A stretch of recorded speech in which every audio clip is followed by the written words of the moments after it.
ഇന്ന് തന്നെ ഡൗൺലോഡ് ചെയ്യൂ. കാണൂ നിങ്ങളുടെ ഫേവറേറ്റ് ഷോസ്. ഞാൻ വീഴുന്നുണ്ടപ്പോ അയാൾ എന്നെ അങ്ങ് കേറി പിടിച്ചു. അതാ പിശാച് കണ്ടു എന്നാ പറയുന്നത്. വെറുതെ ഒന്ന് കൈ പിടിച്ചേനോ? ആ വെറുതെ അങ്ങ് കേറി പിടിച്ചതൊന്നുമല്ല. എന്നെ പിടിക്കാൻ ശ്രമിച്ചപ്പോ ഞങ്ങൾ ഒരുമിച്ച് അങ്ങോട്ട് വീണു. ഇതിനുമുമ്പ് പലതവണ ആ കുട്ടിയെ കണ്ടിട്ടുണ്ട്. പക്ഷെ ബിസിനസ്സുകാരിയായ സിത്താര ശ്രീനിവാസന്റെ നേരെ പകർപ്പ് എന്നല്ലാതെ മറ്റൊന്നും തോന്നിയിട്ടുണ്ടായിരുന്നില്ല. ഇന്നിപ്പോ ആ കുട്ടിയുടെ സംസാരം, പെരുമാറ്റം, വാക്കുകളിൽ പോലും സൂക്ഷിക്കുന്ന വിനയം സത്യം പറഞ്ഞാൽ ഞെട്ടിച്ചു.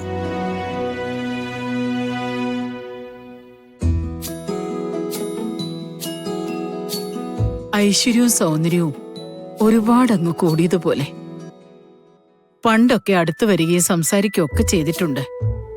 പക്ഷെ പെരുമാറ്റത്തിലൊരു അഹങ്കാരം ഉണ്ടായിരുന്നു. പക്ഷേ ഇന്ന് പെരുമാറ്റത്തിൽ അങ്ങനെ ഒരു സൂചനയില്ല.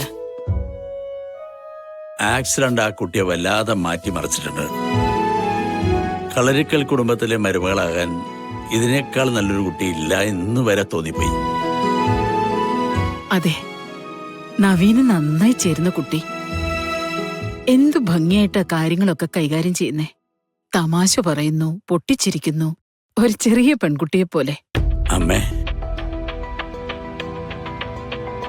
പക്ഷേ പറഞ്ഞിട്ടും ആഗ്രഹിച്ചിട്ടും ഒന്നും കാര്യമില്ലല്ലോ. ഗാദിയുടെ സ്വഭാവം മാറിയതുകൊണ്ട് ശാപത്തിന്റെ തീവ്രത കുറയില്ലല്ലോ. ഇപ്പോഴും വേർപിരിക്കണം തന്നെയാണോ അമ്മയുടെ മനസ്സിൽ? നവീനും ഗാദിക്കും നല്ലത് അതുതന്നെയല്ലേ. പരീക്ഷണങ്ങൾക്കൊന്നും പറ്റില്ലല്ലോ നന്ദ. പരീക്ഷണങ്ങൾക്ക് ശ്രമിച്ചപ്പോഴൊക്കെ വേദനയല്ലേ പകരം കിട്ടിയിട്ടുള്ളൂ. വേറൊന്നും നമ്മൾ ചിന്തിക്കണ്ട. നമ്മൾ തീരുമാനിച്ചതുപോലെ തന്നെ കാര്യങ്ങൾ നടക്കട്ടെ. മുമ്പ് ആ തീരുമാനത്തിന് ശ്രമിക്കുമ്പോ അവര് തമ്മിൽ പിരിയുന്നതിന് വലിയ വേദനയില്ലായിരുന്നു. പക്ഷേ ഇനി വേദനിച്ചുകൊണ്ടേ ചെയ്യാൻ പറ്റൂ. അതെ, നവീനെ പോലെ തന്നെ ആ കുട്ടിയെ നമ്മളിപ്പോ സ്നേഹിക്കുന്നു. സങ്കടത്തോടെ വേർപിരിക്കേണ്ടി വരും. അത് തന്നെ നടക്കട്ടെ.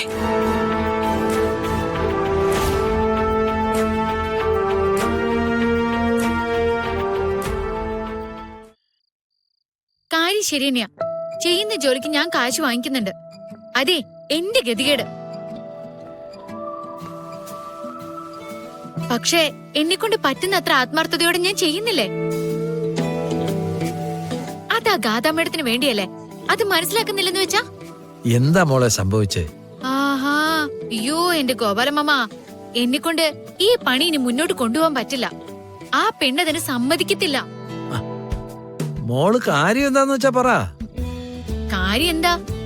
അവര് കെട്ടാനിരിക്കുന്ന ആ ഒരു ചെറുക്കനുണ്ടല്ലോ, എന്നോട് തനിച്ചൊന്ന് സംസാരിക്കണമെന്ന് പറഞ്ഞു. ഞാനാണല്ലോ ഗാദിയായിട്ട് മുന്നിൽ ഇങ്ങനെ നിൽക്കുന്നത്. എന്നിട്ട് പുറത്തേക്ക് വിളിച്ചോണ്ട് പോകുമ്പോ അങ്ങേരുടെ വേറൊരു കൽപ്പന. അവിടെ കിടക്കുന്ന ഗാദിയുടെ ചെരുപ്പിട. അതാണെങ്കി കുട്ടിയും കോലും പോലെ ഇങ്ങനെ നിക്ക.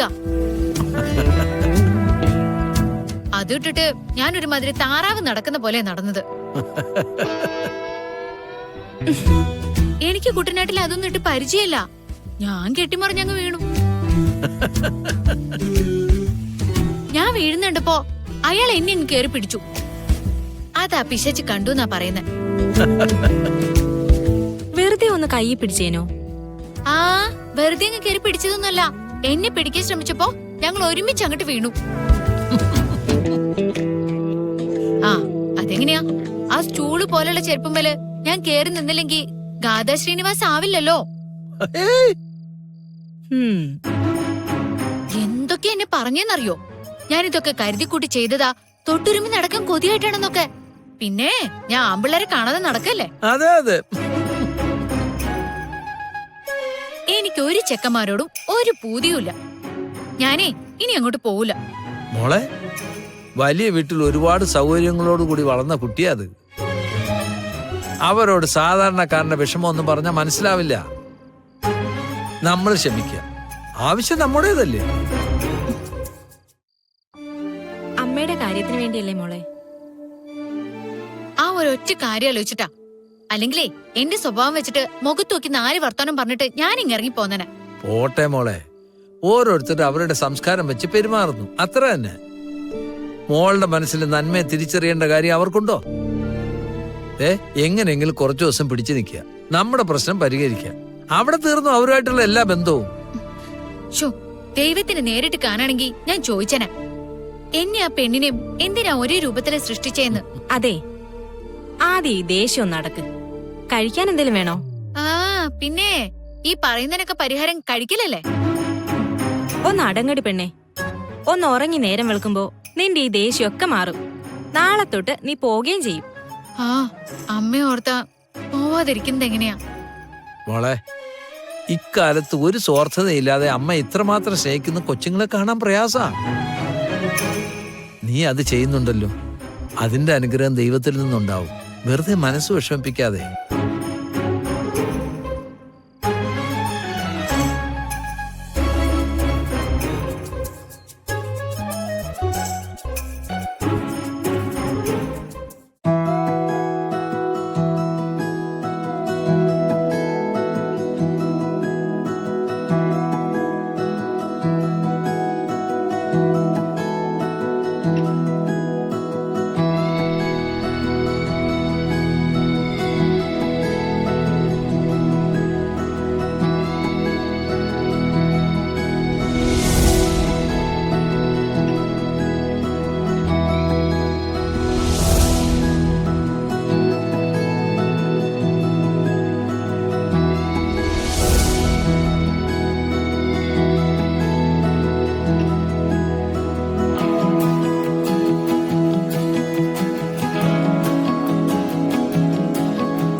സാറേ സാറേ എന്താടോ?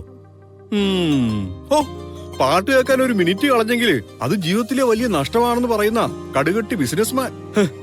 പകൽ സ്വപ്നം കണ്ടാല് അത് പരമ നഷ്ടമാണെന്ന് പറയുന്ന ഒരു പെർഫെക്റ്റ് ജെന്റിൽമാൻ.